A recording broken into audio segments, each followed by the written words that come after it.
함께 보신 하나님 말씀은 신약성경 디모데전서 6장 11절부터 16절까지입니다.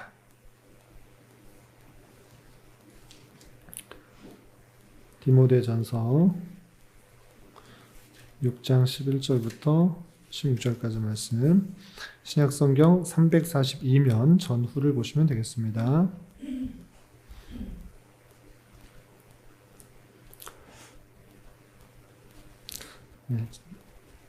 찾으신 줄 알고 함께 봉독합니다. 오직 너 하나님의 사람아, 이것들을 피하고 의와 경건과 믿음과 사랑과 인내와 온유를 따르며 믿음의 선한 싸움을 싸우라. 영생을 취하라. 이를 위하여 내가 부르심을 받았고 많은 증인 앞에서 선한 증언을 하였도다. 만물을 살게 하신 하나님 앞과 본디오 빌라도를 향하여 선한 증언을 하신 그리스도 예수 앞에서 내가 너를 명하노니 우리 주 예수 그리스도께서 나타나실 때까지 흠도 없고 책망받을 것도 없이 이 명령을 지키라. 기약이 이르면 하나님이 그의 나타나심을 보이시리니 하나님은 복되시고 유일하신 주권자이시며 만왕의 왕이시며 만주의 주시요 오직 그에게만 죽지 아니함이 있고 가까이 가지 못할 빛에 거하시고 어떤 사람도 보지 못하였고 또 볼 수 없는 이이시니 그에게 존귀와 영광, 영원한 권능을 돌릴지어다. 아멘. 네, 잘 오셨습니다. 계속해서 서신서의 배경을 살펴보도록 하겠습니다.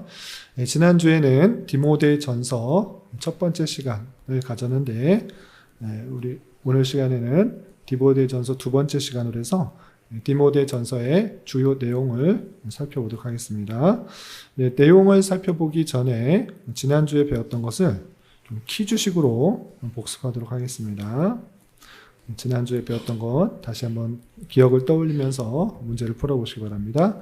자, 기록자는 누구일까요? 사도 바울. 계속 바울 서신을 살펴보고 있습니다.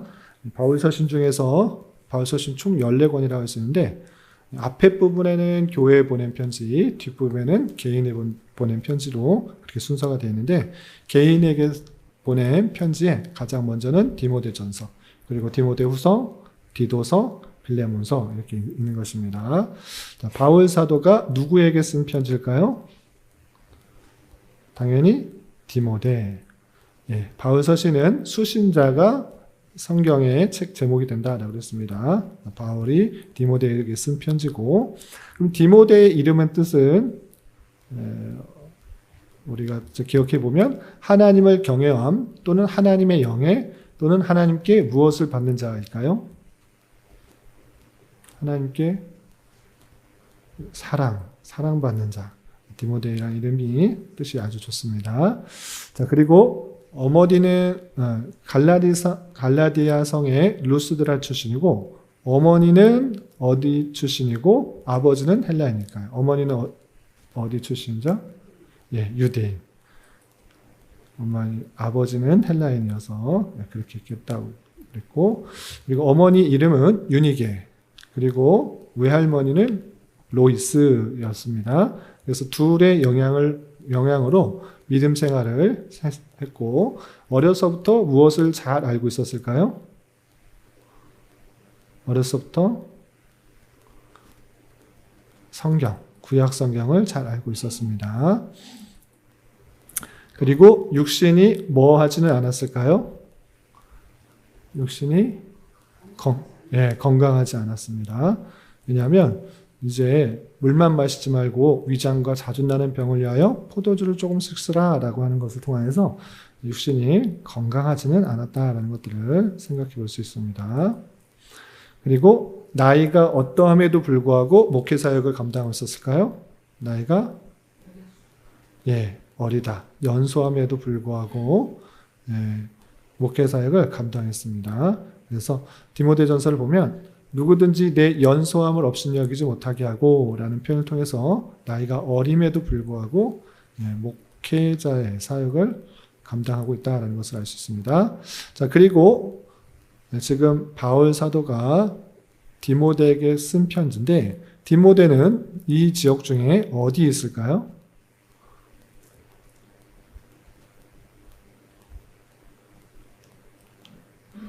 어디 있을까요? 디모데가 7번 에베소에 있었습니다. 에베소에서 머물도록 했던 그런 모습을 보게 됩니다. 그리고 바울과 디모데가 언제 처음 만났는가라고 했을 때 바울이 2차 전도여행할 때 루스드라를 방문하게 되는데 그때 디모데를 만나게 되고 그에게 무엇을 행하였을까요? 할례를 행했습니다. 할례. 그리고 바울과 디모데는 계속해서 함께 전도여행을 다녔고 어디에서 안수를 받았을까요? 장로회에서 안수를 받았습니다. 디모데전서 4장 14절을 보면 장로회에서 안수받았다라는 표현이 등장하고 있습니다. 그리고 둘의 관계를 보면 아주 친밀한 관계라는 것을 알 수 있습니다. 그래서 사도 바울은 디모데와 고린도에서의 1년 6개월 기간 동안 그리고 에베소에서 3년이라는 기간 동안에 함께 있었을 뿐만 아니라 편지를 대신하여 쓰기도 해주고 또 편지를 어떻게 하기도 했을까요? 편지를 편지를 심부름. 편지를 전달하는 일들을 감당할 정도로 아주 신임을 받는 그런 자였습니다. 그리고 디모데전서는 언제 기록했을까라고 했을 때 바울이 로마에 1차 투옥되었다가 쓴 편지는 에베소, 빌립보, 골로새, 빌레몬서 이 4권이고 그것을 쓴 이후에 풀려나게 됐습니다. 그리고 다시 어떻게 하기 전에 다시 투옥되기 전에 1차 투옥에서 풀려났다가 여러 활동을 하고 다시 2차 투옥하게 되는데 그 사이에 썼을 것으로 이해할 수 있습니다. 그러면 디모데 전서 상황, 디모데 전서를 쓰게 된 그 상황들을 볼 텐데 첫 번째는 바른 교훈이 있음에도 불구하고 다른 교훈으로 말미암아 큰 마찰이 생겼던 것입니다. 그 마찰이 생긴 여러 가지 내용들을 볼 텐데 첫 번째, 어떤 것과 족보에 몰두하고 있었을까요? 신화와 족보에 몰두하고 있었습니다. 헛된 신화들 그리고 내 족보가 어떤 것이냐 나는 아브라함 자손이다 이런 식의 그런 내용들에 몰두하는 것들이 있었기 때문에 이 글을 썼습니다. 뿐만 아니라 어떤 선생이라고 내세우면서 율법을 새롭게 해석하는 사람도 있었을까요? 나는 율법 선생이다 라고 말하면서 율법을 지켜야 된다 이렇게 해야 된다 라고 강조한 사람이 나타나서 원래 알려주었던 그 바른 교훈과 혼란이 생겼던 것입니다. 그리고 너는 하나님 앞에 성결해야 돼. 그렇게 하려면 어떻게 되냐? 이거 하지 말고 있던 음식도 먹지 말라라고 했습니다. 그런데 여기서 무엇도 하지 말라고 했을까요? 성결을 위해서 혼인을 금했습니다. 혼인하는 거, 그거 불결한 거야. 그렇게 하지 말고 이제 주님께서 오실 날 얼마 남지 않았으니까 혼인하지 말고 결혼하지 말고 또 어떤 음식물은 부정한 것인가 먹지 마 이렇게 말했던 사람들이 있었던 것입니다. 그리고 바울 사도의 사도권이 어떻다고 중했을까요? 바울은 참 사도라고 말했을까요? 사도가 아니라고 말했을까요? 사도가 아니라고 사도권이 없다라고 주장하는 사람이 나타나서 이 편지를 다시 한번 쓸 수밖에 없었습니다. 그리고 디모데에 대한 공격들이 있었는데 디모데에 대한 어떤 공격들이 있었는가? 첫 번째는 다른 교훈에 동조할 것을 요구했습니다. 망령되고 허탄한 신화를 따라야 된다라고 말하는 사람들이 나타났기 때문에 이걸 쓰게 됐고 또 디모데에 무엇을 지적하였을까요? 디모데전서 4장 11절을 보면서 연소함을 지적하면서 나이도 어린 게 경험도 없는 게 저 사람이 어떻게 목회를 할 수가 있어? 이런 식으로 지적하고 있는데 그런 상황 속에서 이 편지를 쓸 수밖에 없었던 것입니다. 그래서 바울 사도는 에베소에서 목회를 하고 있는 디모데에게 멀리 떨어져 있지만 네가 하나님의 집이라고 할 수 있는 어디에서 어떻게 행해야 될 것인지 알려주는 주기 위해서 썼던 것입니다. 어디에서 어떻게 행하는 것에 여기 내목하는 무엇일까요? 하나님의 집인 교회에서 어떻게 행해야 할지 알려주고자 이것을 썼다라고 할 수 있습니다.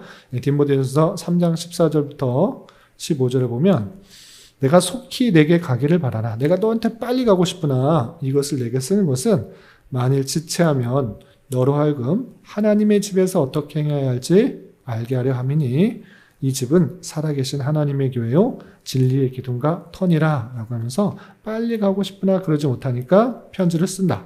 그러니까 이 편지를 통해서 하나님의 집인 교회에서 어떻게 너가 목회를 해야 되는지 사역을 해야 되는지 알려주고자 이것을 썼다라고 알 수 있는 것입니다. 그래서 이 내용들을 쭉 보면 사도 바울은 디모데가 교회에서 어떻게 사역해야 되는지 쭉 열거하는 내용들로 되어 있다. 이렇게 머리에 염두에 두시고 살펴보면 되겠습니다. 자, 그러면 주요 내용을 살펴보도록 하겠습니다. 여기까지가 지난주에 배웠던 내용이고 오늘은 내용 위주로 살펴보겠습니다. 디모데전서에서 바울 사도가 디모데에게 어떻게 교회에서 사역해야 되는지 알려주고자 하는 다양한 내용들이 있는데 이해를 돕기 위해서 4가지로 정리하겠습니다. 첫 번째, 바울 사도는 예배와 관련하여서 어떻게 해야 된다. 예배가 혼란하면 안 되고 어떻게 해야 되는지를 알려주고자 교훈하고 있고, 두 번째는 직분자 선출과 관련하여서 어떻게 해야 되는가. 너희가 교회에서 네가 혼자 다 사역하는 거 아니다. 직분자를 세워서 교회가 더욱더 든든히 설 수 있도록 해야 된다. 그런데 이 직분자는 어떤 기준에 의해서 세워져야 되는지 알려주고 하는 것입니다. 그리고 세 번째, 각각의 성도들, 나이가 많은 성도도 있고 젊은 성도도 있고 다양한 각계각층의 성도들이 있는데 어떻게 대하여야 하는지, 그리고 그 각 성도는 어떤 모습으로 드러나야 되는지 교훈하고 있는 것입니다. 그리고 그 밖에 기타 여러 가지 내용들이 있다. 이렇게 생각하시면 되겠습니다. 그래서 각각의 내용들은 다 암기를 못하더라도 요 4가지 큰 주제가 있다. 요거를 오늘 잘 익히고 돌아가시면 되겠습니다. 바울 사도가 목회를 하고 있는 디모데에게 예배와 관련해서 어떻게 해야 되는지, 직분자를 설치할 때는 어떻게 해야 되는지, 각계각층의 성도들에게 어떻게 대해야 되는지, 그리고 다양한 권면들이 있다. 이렇게 염두에 두시고 읽어나가시면 되겠습니다. 그러면 조금 더 들어가서 각각 예배와 관련해서 직분자 선출 등등에 대해서 어떤 걸 말하는지 좀 살펴보도록 하겠습니다. 첫 번째, 예배와 관련해서 어떻게 교훈하고 있는가라고 할 때 기도에 관하여서 이렇게 하는 것입니다. 우리 기도할 때 우리 가족을 위해서 또는 나의 앞길을 위해서 또는 누구를 위해서 이렇게 편협되게 치중되어서 기도하기 쉬운데 그 생각을 넓혀서 기도해야 된다라고 강조하겠습니다. 그래서 디모데전서 2장 1절부터 2절까지 보면 이런 표현들이 있습니다. 우리 앞에 있는 스크린을 보고 같이 한번 읽어보겠습니다. 디모데전서 2장 1절부터 2절까지 함께 봉독합니다. 시작. 그러므로 내가 첫째로 권하노니 모든 사람을 위하여 간구와 기도와 도구와 감사를 하되 임금들과 높은 지위에 있는 모든 사람을 위하여 하라. 이는 우리가 모든 경건과 단정함으로 고요하고 평안한 생활을 하려 함이라. 우리가 기도할 때 계속 편협되게 나를 위하여서 또는 우리 가정을 위해서 또는 누구를 위하여서 편중되기 쉬운데 그 수준에서 더 뛰어넘어서 모든 사람을 위하여서 그 기도의 범위가 확대될 수 있도록 하라라고 하고 있습니다. 그런데 특별히 누구를 위하여서? 임금들과 높은 지위에 있는 사람들을 위해서 더욱더 기도를 해야 된다라고 표현하고 있습니다. 왜냐하면 그들을 통하여서 이 세상에 우리가 사는 삶의 터전들이 변형이 되기 때문에 좌우가 되기 때문에 우리는 그들을 위해서 더욱더 기도해야 된다라고 표현하고 있습니다. 그래서 그 이유에 대해서 고요하고 평안한 삶을 생활을 하기 위해서라고 표현하고 있고, 그리고 3절, 4절 보면 또 이런 표현이 있습니다. 제가 읽어보겠습니다. 이것이 우리 구주 하나님 앞에 선하고 받으실 만한 것이니 하나님은 모든 사람이 구원을 받으며 진리를 아는 데 이르기를 원하시느니라. 또 있습니다. 여기서 4절 말씀, 오해되기 쉬운 그런 표현인데, 하나님은 모든 사람이 구원을 받으며 진리를 아는 데 이르기를 원하시느니라. 앞뒤 문맥 다 생략하고, 하나님께서는 이 세상에 태어난 모든 사람들이 구원을 받고 진리에 이르기를 원하시는구나. 하나님의 계획과 뜻은 모든 사람이구나. 이렇게 생각하면서 예수님께서도 모든 사람을 위해서 이 땅에 오셨고 모든 사람을 위해서 십자가에 달려 돌아가셨으나 믿지 않는 사람들은 구원 못 받고 믿는 사람만 구원받는다. 이렇게 생각해서는 안 될 것입니다. 여기서 문맥으로 봤을 때 이 모든 사람은 임금들과 높은 지위에 있는 사람조차도 구원을 받으며 진리를 아는 데 이르기를 원하신다라고 표현하고 있는 것입니다. 그래서 우리가 높이 있는 그런 사람, 하나님을 알지 못하고 교만하고 자기의 힘과 능력으로 이 세상을 모든 것을 다스릴 것 같이 그렇게 교만해 있을 수 있는 그런 임금들, 높은 지위에 있는 사람들도 안타까워하며 그 권세가 누구로부터 나왔는지를 잘 깨달아 겸손히 하나님의 뜻을 잘 행하는 사람이 될 수 있도록 기도해라. 그렇게 기도할 때 하나님께서 은혜 주셔서 그러한 선한 백성들을 통하여서 감화되고 또 도전을 받아서 임금들과 높은 지위에 있는 사람들도 구원을 받을 수 있다라는 것을 말하고자 하는 것입니다. 이렇게 그런 사람들조차 전혀 하나님 모르고 자기 생각과 뜻만 주장하는 그런 사람일지라도 하나님께서는 그런 사람조차도 구원받기를 원하신다는 것을 기억하면서 안타까우며 그들을 위해서 기도하라고 하고 있는 것입니다. 그리고 이때도 마찬가지로 로마의 핍박 속에서 많은 사람들이 신앙생활하고 있었다라는 사실들을 기억하며 그들을 위해서도 안타까우며 기도하라라고 표현하고 있는 것입니다. 그리고 남자들은 어떻게 기도해야 되는가라고 할 때 특별히 2장 8절에 이렇게 표현하고 있습니다. 같이 한번 읽어보겠습니다. 시작.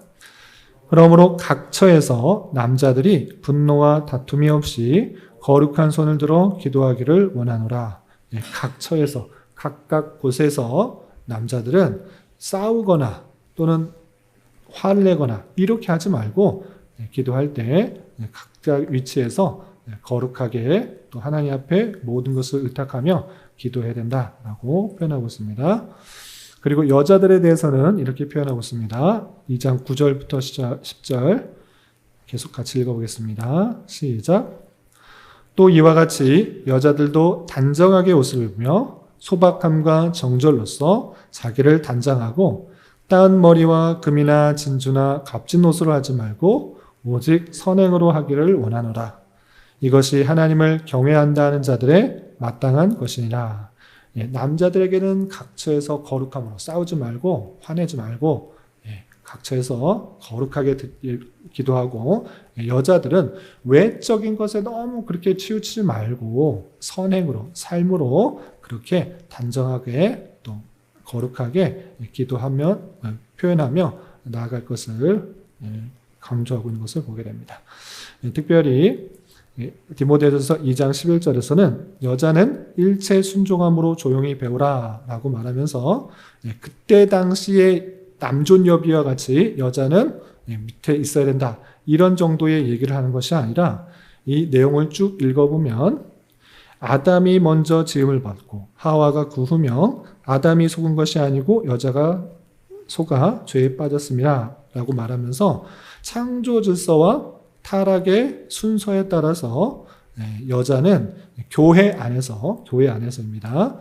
이것을 가르치는 그런 내용들로 그 말씀을 가르치는 일로 주임받지 않고 순종함으로 배우도록 했다라는 그 내용들을 살펴보게 됩니다.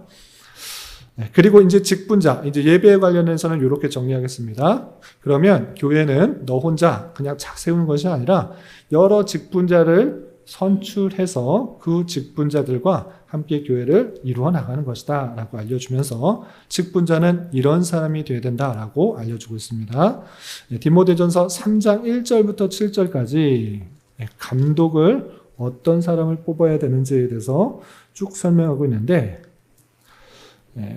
우리 그냥 한번 쭉 읽어보도록 하겠습니다. 디모데전서 3장 1절부터 7절까지. 여기서 감독은 여러 번 말씀드리지만 목사를 뜻하는 것입니다. 교회 안에서 장로, 감독, 목사 이 내용들이 혼용되어서 쓰고 있는데 이것은 그 교회 안에서 어떤 일을 하고자 하는가라는 관련하여서 감독이라고 표현되기도 하고 장로라고 표현되기도 하고 목사라고 표현되기도 하는 것입니다. 물론 감독을 어떤 사람이 되는지 디모데전서 3장 1절부터 7절까지 쭉 한번 읽어보겠습니다. 내용을 설명하진 않겠습니다. 1절부터 7절 함께 봉독합니다. 시작.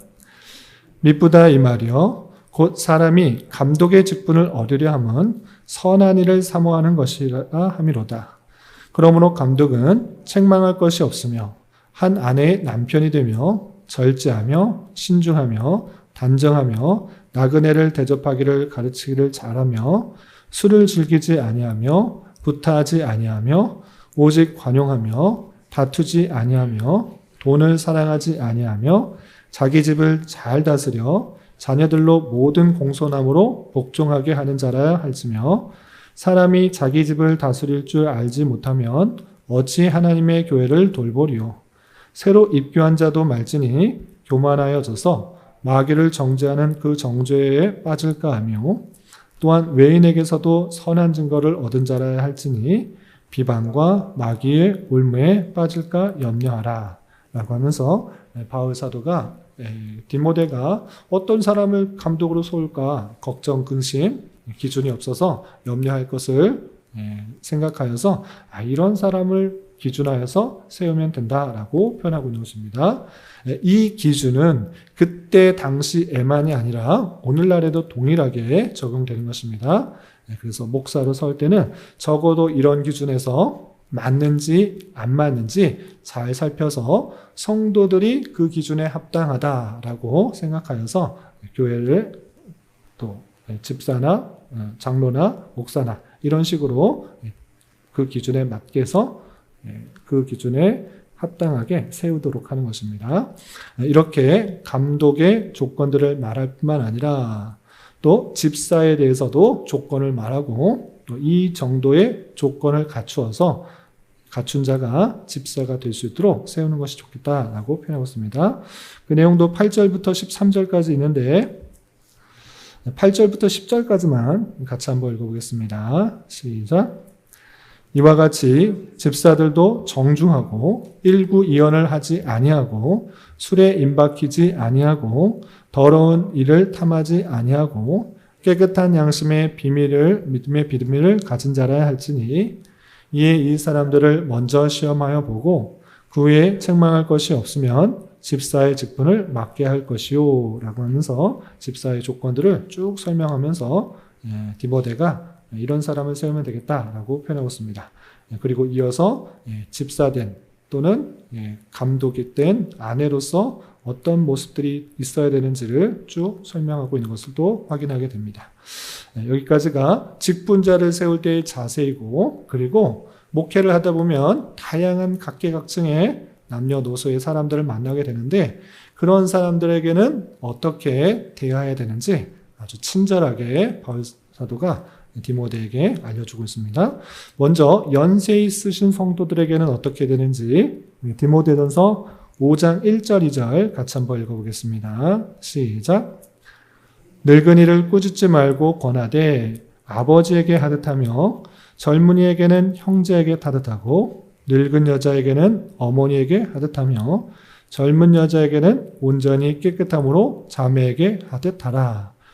여기서 성경은 그냥 그냥 그 원어를 직역하다 보니까 늙은 여자 이런 식으로 표현되는데 연세 있으신 그런 성도들을 대할 때 남성도들이라고 막 꾸짖지 말고 내가 목사인데 성도가 잘못한다고 막 함부로 이렇게 꾸짖는 것이 아니라 자기 아버지에 대하듯이 그렇게 대하는 것이고 또 연세 있으신 여성도들에게도 자신의 어머니에게 하듯이 그렇게 대해야 된다라고 표현하고 있습니다. 또한 젊은 성도들에게 있어서는 형제에 대하듯이 또 젊은 여자에게 대해서는 깨끗함으로 자매에게 하듯 하라라고 하면서 남녀노소의 그런 성도들에게 어떤 자세로 대해야 되는지를 아주 친절하게 알려주고 있습니다. 특별히 교회는 오늘날에 있어서는 사회보장제도가 잘 되어 있어서 경제력이 없는 사람은 또 나라에서 많이 도와주고 이렇게 고아나 과부나 도움을 받을 수 있는 것들이 많이 있었지만 그때 당시에서는 그런 보장제도가 많이 없었던 것입니다. 그런데 교회가 어려운 사람들을 가장 선두에 서서 도와줬던 것입니다. 그래서 특별히 그때 당시에 초대교회 당시에 여성들로서는 직업을 제대로 가질 수가 없고 또 남편이 없어진 경우에 남편이 먼저 간 경우에는 그 경제력으로 먹고 살기가 대단히 힘들었던 것입니다. 그래서 어떻게 했는가? 교회에서 이 사람은 홀로 됐으니까 이 여인은 우리가 책임져 줘야 된다. 이런 제도들이 있었던 것입니다. 그래서 과부의 명부에 올려서 우리가 이 과부를 홀로 된 이 여성도를 책임져 줍니다. 이런 제도가 있었던 것입니다. 그런데 그 과부에 대해서 어디까지 우리가 도와줘야 됩니까? 어떤 기준으로 선발하고 어떤 기준으로 그들을 도와줘야 됩니까? 이것에 대해서 궁금했던 것입니다. 그래서 바울 사도가 그것도 아주 잘 알려주고 있습니다. 먼저 여러 과부들이 있을 때 도와줘야 될 과부를 어떻게 선별하는가? 디모데전서 5장 3절 4절 같이 한번 읽어보겠습니다. 시작. 참 과부인 과부를 존대하라. 만일 어떤 과부에게 자녀나 손자들이 있거든 그들로 먼저 자기 집에서 효를 행하게 하여 부모에게 보답하기를 배우게 하라. 이것이 하나님 앞에 받으실 만한 것이니라. 여러 사람들 중에 남편이 먼저 세상을 떠난 경우가 많이 있는 것입니다. 그럴 때 다 그렇게 도와주는 것이 아니라 그 자녀들 한번 봐라. 자녀가 없으면 그 자녀의 손자들을 봐라. 손자들이 충분히 그 할머니를 도와줄 수 있으면 그들이 먼저 돕도록 하게 하는 것이 원칙이다. 그가 그 부모를 공경하라는 그 말씀에 있어서 효를 행하는 것을 통하여서 부모에게 잘 대답하는 것 그렇게 해주도록 하고 이것이 없을 경우에 그렇게 도와줄 사람이 없을 때 과부의 명분로 올리도록 하는 것입니다. 그것이 그 기준이 또 5절부터 16절까지 쭉 나와 있는데 우리 먼저 5절부터 7절까지 같이 한번 읽어보겠습니다. 시작. 참 과부로서 외로운 자는 하나님께 소망을 두어 주야로 항상 간구와 기도를 하거니와 향락을 좋아하는 자는 살았으나 죽었느니라. 내가 또한 이것을 명하여 그들로 책망을 받을 것이 없게 하라. 뒤에 거 나와버렸네요. 그래서 첫 번째 조건에 있어서 향락을 좋아하는 자가 아니라 하나님께 소망을 두는 자. 쉽게 말해서 신앙이 좋은 사람을 명부에 올려야 된다라는 것입니다. 아무나 다 과부됐다고 이렇게 다 도와주는 것이 아니고 참으로 하나님께 소망을 두어서 주야로 항상 간구 기도하는 그런 모습들. 세상 향락을 좋아하는 것이 아니라 정말 하나님께 소망을 두고 신앙의 모범을 보는 사람들로 그렇게 명부에 올려야 될 것이고 또 9절에서 보시면 과부로 명부에 올릴 자는 나이가 60이 덜 되지 아니하고 한 남편의 아내였던 자로서 60이 덜 되지 않았다. 60 이상이고 한 남편의 아내, 여러 남자와 결혼했던 그런 전차가 있는 것이 아니라 한 남편의 아내였던 자. 그리고 10절에 보면 선한 행실의 증거가 있어 혹은 자녀를 양육하며 나그네를 대접하며 성도의 발을 씻으며 환난 당한 자를 구제하며 선한 일을 행한 자라라고 하면서 그 각각의 어떤 일들을 했는지를 잘 알려주고 있는 것입니다. 아무나 도와주는 것이 아니라 정말 신앙의 모범이 되고 도와줘야 될 그런 근거가 있는 사람들은 명부에 올려서 교회가 그를 구제하고 또 힘써 도와줘야 된다라고 기준을 명확하게 알려줘서 돕도록 했던 것입니다. 그리고 장로들에 대해서 어떻게 되어야 되는가라고 할 때 17절이야 이렇게 되어 있는데 17절, 5장 17절 같이 한번 읽어보겠습니다. 시작.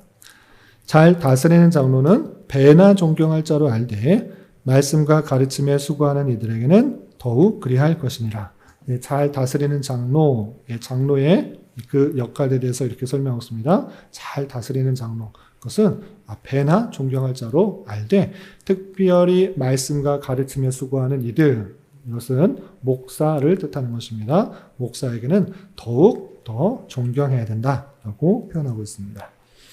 그래서 장로들을 대할 때도 어떤 식으로 해야 되는지 잘 표현하고 있고 또 장로들을 존경하는 그런 마음으로서 함부로 고발하지 말고 두세 증인이 있어야지만 받아라라고 표현하고 있습니다.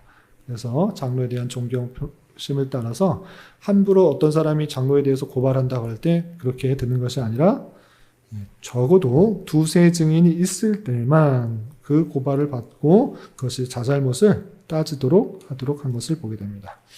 그리고 종들에 대해서는 어떻게 되는가라고 할 때 6장 1절에서 보면 종들이라고 나는 이제 예수 그리스도로 말미암아 참된 자유를 얻었습니다.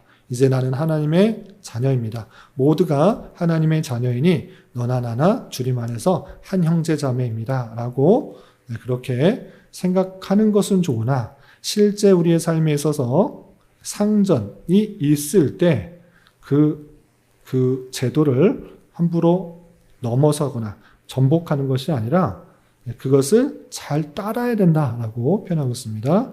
그래서 6장 1절에 보시면 무릇 멍에 안에 있는 종들은 자기 상저들을 범사에 마땅히 공경할 자로 알지니 이는 하나님의 이름과 교훈으로 비방을 받지 않게 하려 함이라 라고 표현했습니다. 그래서 종들에 있을 때 상전하고 맞먹는 것 그렇게 하지 말고 마땅히 공경할 자로 알도록 그렇게 교훈하고 그렇게 가르치도록 한 것을 보게 됩니다.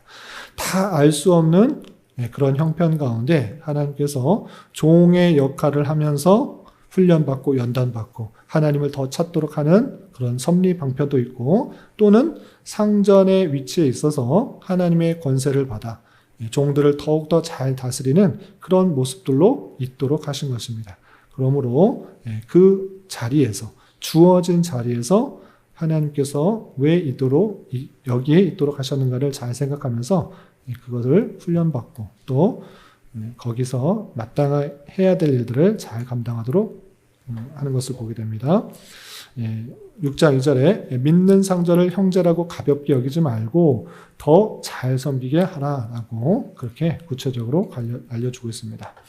또 부한자들, 재물이 많이 있어서 부한자들에게서는 어떻게 해야 되는지 6장 17절에 이렇게 표현하고 있습니다. 6장 17절 우리가 같이 한번 읽어보겠습니다. 시작. 내가 이 세대에서 부한자들을 명하여 마음을 높이지 말고 정함이 없는 재물에 소망을 두지 말고 오직 우리에게 모든 것을 후히 주사 누리게 하시는 하나님께 두며 라고 하면서 부한자들, 재물이 많다고 마음이 높고 또 교만하지 그렇게 하지 마라. 그것 하나님께서 뜻하시면 한순간에 없어진 것이고 그 많은 것들을 다 쓰지도 못하고 하나님께서 부르시면 그냥 가는 거다. 왜 그것을 가지고 있다고 그것에 만족하고 소망을 두고 기뻐하는가? 그렇게 하지 말고 우리 무엇에 소망을 둬야 되는가? 모든 것을 후히 주사 누리게 하시는 하나님, 그 하나님께 두도록 하는 것을 보게 됩니다. 이렇게 부한 자들이 자기가 갖고 있는 그 기회를 가지고 교만하지 않고 그것에 소망을 두는 것이 아니라 더욱더 주신 분이 누구신가를 생각하며 그것에 소망을 두도록 강조하고 있는 것을 보게 됩니다. 또한 그 부를 가지고 18절에 보면 선을 행하고 선한 사업을 많이 하고 나누어 주기를 좋아하며 너그러운 자가 되게 하라 라고 하면서 그것이 자기의 힘과 능력과 열심과 그 능력으로 얻은 것이 아니라 하나님께서 너에게 맡겨주신 것이니 그것을 가지고 선한 일들, 하나님께서 원하시는 일들을 잘 행하도록 강조하고 있는 것을 보게 됩니다. 그리고 전체 성도에 있어서는 편견이 없이 이 모든 것들을 지켜서 공평하게, 불공평하게 하지 말고 공평하게 하고 정결하게 하도록 강조하고 있는 것을 보게 됩니다. 그리고 이 땅에서의 삶에 있어서 더욱더 경건에 이르도록 자신을 연단하라고 디모데전서 4장 7절에 강조하고 있습니다. 이 땅에서 우리가 훈련해야 될 것은 무엇인가? 많은 명예, 많은 부, 이런 많은 외적인 것을 취하는 것이 아니라 신앙의 경건을 얻도록 더욱더 훈련하는 것. 이것은 금생과 내생에 필요한 것이다 라고 강조하고 알려주는 것을 보게 됩니다. 그리고 기타 권면 두 가지 크게 있는데 첫 번째는 바른 교훈 안에 서도록 하는데 선한 싸움을 싸우며 믿음의 착한 양심을 가지라. 또한 어떤 사람이 믿음에서 떠나 미혹하는 영과 귀신의 가르침을 따르게 되는데 너는 그런 것들 조심하여서 바른 교훈에 굳게 설 수 있도록 하는 것을 보게 됩니다. 또한 이 땅에서 선한 싸움을 싸워서 영생을 취하고 또 많은 부름을 그런 것에 부름을 받았으니까 선한 증언을 잘 감당하고 바른 교훈 안에 굳게 서도록 강조하고 있는 것을 보게 됩니다. 그리고 많은 사람들이 망령되고 헛된 말과 거짓된 지식의 반론을 하는데 그런 것들 다 피하고 바른 교훈에 굳게 서서 믿음을 잘 지키도록 강조하고 있습니다. 그리고 재물에 대해서 더욱더 강조하는 것은 자족하는 마음인 것입니다. 내가 조금 더 많이 벌면 그러면 더 생활이 평안하고 또 안락하고 나아질 것 같으나 그 자리라면 그것을 벌게 되면 조금 더 하는 그런 마음이 다 생기는 것이 인간의 그런 연약한 모습인 것입니다.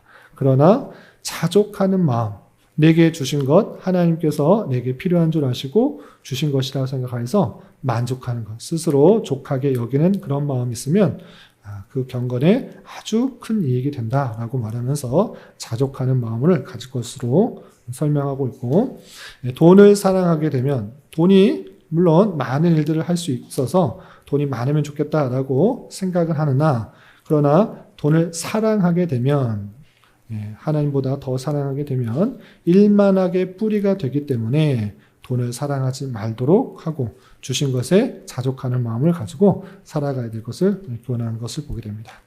이렇게 디모데 전서에서는 디모데가 목회 사역하는 데 있어서 예배에 있어서 또한 직분자를 세운 데 있어서 각계각층의 사람들을 어떻게 대하고 어떤 것을 교훈해야 되는지 그리고 다양한 교훈 속에서 바른 교훈을 갖고 또 재물에 대해서 어떻게 살아야 되는지 교훈하는 내용으로 되어 있다는 것을 염두에 두시고 나중에 디모데전서를 읽으면서 이거는 목회에 서시니까 목사님만 읽으시면 됩니다. 이렇게 생각할 것이 아니라 이런 목회자로 세우고 또 이런 목회에 따라서 우리가 어떤 삶을 살아가야 되는지 교훈받는 그런 모습으로 써야 될 것입니다. 이런 저와 여러분 되시기를 주님의 이름으로 부탁을 드립니다. 기도하겠습니다. 하나님 아버지 감사합니다. 오늘 디모데전서 내용을 통하여서 바울 사도가 디모데에게 어떻게 또 목회를 해야 되는지 다양한 교훈을 강조하고 있는 것을 보게 됩니다.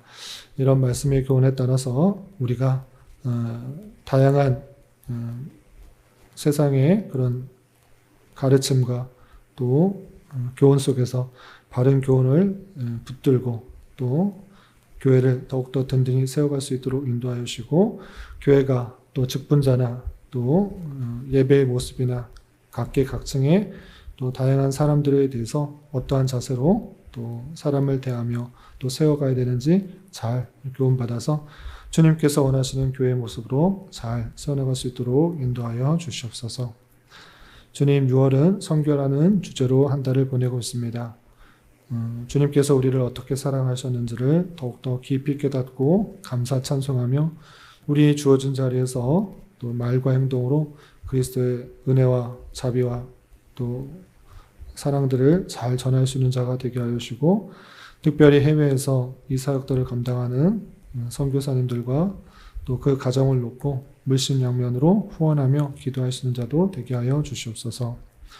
주님, 교회 내에 육체의 질병과 연약함으로 몸이 불편하고 또 병원의 치료를 받는 여러 성도들이 있사오니 주님께서 함께 하셔서 건강하게 회복될 수 있도록 은혜를 더하여 주옵시고, 또 직장과 사업장의 문제로 고민하며 기도하는 여러 성도들이 있사오니 주님께서 그의 기도에 응답하여 주셔서 가장 선한 길로 역사하시며 또 가장 필요한 길로 인도하시는 하나님의 섭리들을 잘 발견할 수 있는 좋은 기회 될 수 있도록 인도하여 주시옵소서. 돌아가는 발걸음도 안전하게 지켜주실 믿으며 예수님의 이름으로 감사히 기도드리옵나이다. 아멘.